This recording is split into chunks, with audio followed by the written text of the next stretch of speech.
February 1945, Camp Algona, Iowa. Snow sits 4 inches deep across the compound, and wind off the frozen cornfields cuts through wool like it isn't even there. 19 German women step down from a rail car onto an icy platform, their breath hanging in pale clouds in front of their faces. They have been told exactly what to expect from this country. Starvation rations, guards who beat a woman for looking them in the eye, a cell in the dark for anyone caught smiling at a captor. What none of them have been told, what nobody back home could have predicted, is that the real danger in this camp will not come from the Americans holding the rifles. It will come from the woman standing 3 places down in the same line, wearing the same grey uniform, breathing the same frozen air. Before we get to what happened inside that barracks, tell me in the comments where you're watching this from tonight. This is a true World War II story, and it is not the one you think you already know. To understand why 19 women were more afraid of each other than of their captors, we have to go back 7 months, to the hedgerows of Normandy in July of 1944. The German army was coming apart there in slow motion, division by division, and moving with it were the women of the Wehrmacht's auxiliary corps, the Nachrichtenhelferinnen, teenage and 20-something signal clerks and radio operators the propaganda ministry liked to call Blitzmädchen, lightning girls. They had never fired a weapon. Their war had been switchboards, teletype machines, and coding tables in requisitioned farmhouses. When American armour broke through at Avranches, entire signal units surrendered without a shot, and among the prisoners marched to the rear were women nobody in Washington had quite planned for. Regulations covered enemy soldiers. They said almost nothing about what to do with enemy secretaries. One of them was Ilse Brandt, 22 years old, a radio operator from Cologne who had joined the Auxiliary Corps in 1942, believing the recruiting posters that promised safe, respectable work far from any front line. She had been raised on the same diet of certainty as every other girl in her town. Americans were degenerate. Americans were cruel to prisoners, especially women. If captured, she had been told, expect the worst and expect it quickly. Standing in a processing tent outside Cherbourg, with her hands zip-tied in front of her, she believed every word of it. What she experienced instead was almost stranger than cruelty would have been. Bureaucracy. Forms. A young American clerk who mispronounced her name twice and apologized both times. A bowl of stew that tasted like nothing special at all, and was still more meat than she had eaten in a month. She was marched onto a transport ship at Cherbourg's shattered harbour alongside 18 other women, down into a hold that smelled of oil and salt and unwashed wool, and for 12 days the Atlantic did what it had done to hundreds of thousands of German prisoners already. It carried her toward a country she had been trained to fear and had never once been told the truth about. By 1945, the United States was holding well over 400,000 German prisoners of war, spread across nearly 700 camps in almost every state in the Union. What almost none of the German prisoners knew, and what most Americans didn't know either, was that the army had quietly started running an experiment on some of them. It was called the Special Projects Division, and its job was re-education. Army psychologists, several of them German-speaking refugees who had fled the Nazi regime themselves, had developed a screening system to sort prisoners by conviction. Privately, camp staff used 3 blunt letters for it. White for prisoners judged reliably anti-Nazi, grey for the undecided, the ones still working it out, black for the true believers, the ones who still saluted their bunk officers and called each other comrade in the old party way. Nobody told the prisoners which letter they'd been given, but inside the wire some of the black-marked women had already started keeping score of their own. The train ride inland gave Ilse her first real look at the country she'd been warned about. 2 days rolling through a landscape that never seemed to end, Virginia hills folding into Ohio farmland, folding into an Iowa so flat and white with snow it looked like the edge of the earth. At one stop outside Chicago, through a gap in the boxcar door, she watched a freight yard crowded with grain cars, more wheat sitting in silos than she had seen described in any ration announcement back home. A guard, no older than 19, passed a tin of coffee through the door without being asked, and said something she didn't understand, though the tone of it needed no translation. It did not fit the story. None of it fit the story. Camp Algona sat on the edge of a small Iowa farm town, the headquarters camp for a network of branch camps stretching across Iowa, Minnesota, Nebraska, and both Dakotas, holding at its peak more than 3,000 German prisoners working the harvests that the war had stripped of American hands. It was, by the standards of 1945, an almost gentle place, watchtowers and wire, yes, but also a camp orchestra that practiced on Sunday afternoons, a mimeographed camp newspaper, classrooms where prisoners studied English and economics from Army-issued textbooks. Lieutenant Grace Hollis, one of a handful of women officers assigned to the re-education pilot program, met the 19 new arrivals at the gate with a translator at her side and a stack of questionnaires under her arm. 60-some questions. Views on the war, views on the party, views on what should happen to Germany when it was all over. Nobody was told there was a wrong answer, and nobody quite believed there wasn't one. Ilse answered carefully. So did most of the others. But one woman in the group, Rita Vogt, a former clerk from a Luftwaffe supply depot near Munich, answered with the flat, rehearsed confidence of someone who had decided long before capture exactly what she believed and saw no reason an ocean should change it. She was older than most of them, 28, sharp-eyed, and within a week of arriving, she had become the barracks' unofficial second authority, the one the younger women deferred to out of habit built over years of hierarchy. Rita watched everything. She watched who lingered too long over the American classes. She watched who laughed too easily at a guard's joke. She watched who came back from the infirmary looking too grateful. Within the first month, a handful of the women were sent out on day details to local farms, part of the same labour programme that had put thousands of prisoners to work across the Midwest, bringing corn and hogs, while the region's own sons fought overseas. Ilse spent 3 cold mornings helping an Iowa farm wife named Doris Nilsson can the last of the autumn squash, and Doris, who had 2 boys somewhere in the Pacific she hadn't heard from in 6 weeks, fed her hot coffee and a slice of pie without once asking whether she deserved it. Small kindness like that moved through the camp in whispers, and every whisper of it made Rita a little more watchful. The camp psychologist working alongside Lieutenant Hollis was Dr. Helen Krauss, an American-born daughter of German immigrants who had spent the early years of the war translating captured documents in Washington before being reassigned to the re-education project. She spoke fluent, unaccented German, and it unsettled the prisoners more than any uniform could, because it meant there was nowhere for a private conversation to hide. Krauss had read the classified reports out of a camp in Arizona the year before, reports most of the women in Algona would never see. A German prisoner there, suspected by his own countrymen of passing information to American naval intelligence, had been dragged from his bunk in the middle of the night and hanged in a shower stall by fellow prisoners running an underground enforcement cell modelled on the SS. 7 men would eventually be tried and executed at Fort Leavenworth for it, the largest mass hanging in American military history.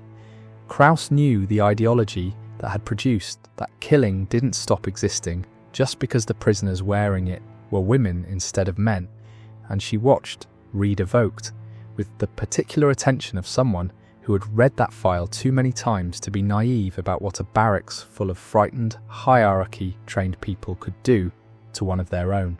For the first 2 months, the danger stayed quiet. The kind of thing felt more than seen. A woman named Frida Ammon, a formalist who had started staying late after English class to talk with the young corporal running the projector, found her spare stockings shredded in her foot locker one morning, and nobody in the barracks would meet her eyes when she asked who had done it.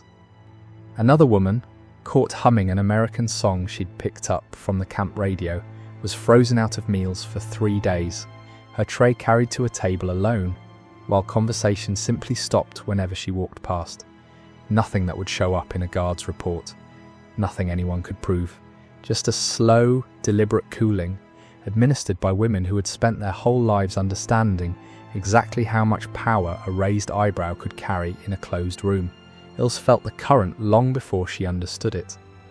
She had started, almost against her will, to look forward to Dr. Krause's afternoon sessions. Not because she trusted the woman, exactly, but because Krause was the first person in 3 years to ask her what she actually thought about anything, rather than what she was supposed to think. When Krause lent her a stack of banned Thomas Mann novels, smuggled in through the camp library program, Ilse read them under her blanket by flashlight, terrified less of the guards finding them than of Reader finding them.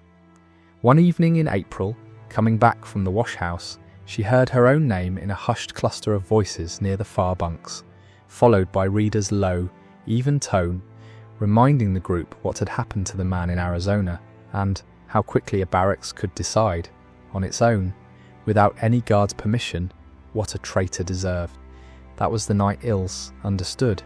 She had a choice to make that no questionnaire had prepared her for. She could stay quiet, keep her head down the way 3 years of war had taught every woman in that room to survive. Or she could walk to Lieutenant Hollis's office in the morning and say out loud what she had heard.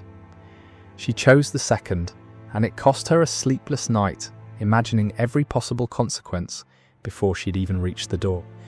What happened next moved faster than she expected.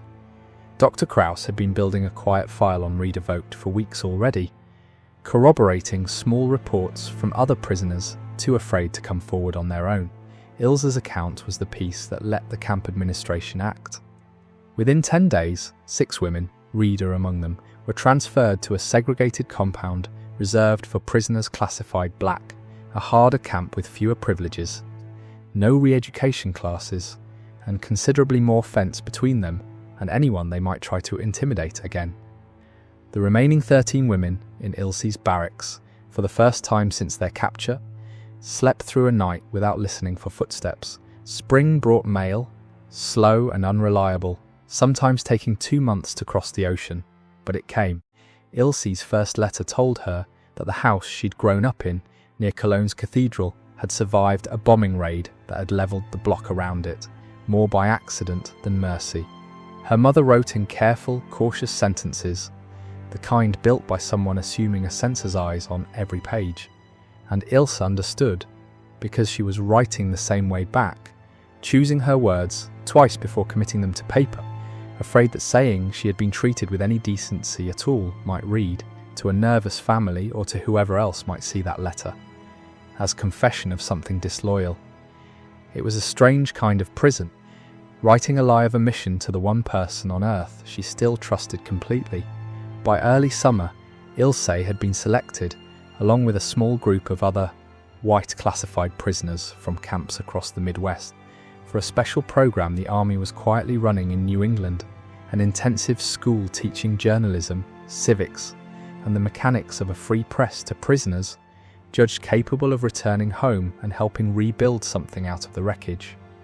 It was part of the same re-education effort that, in camps from Rhode Island to Arizona, produced a wartime prisoner newspaper called Der Ruf, The Call, staffed partly by prisoners themselves, some of whom would go on after the war to found the literary and journalistic movements that helped give West Germany its post-war free press.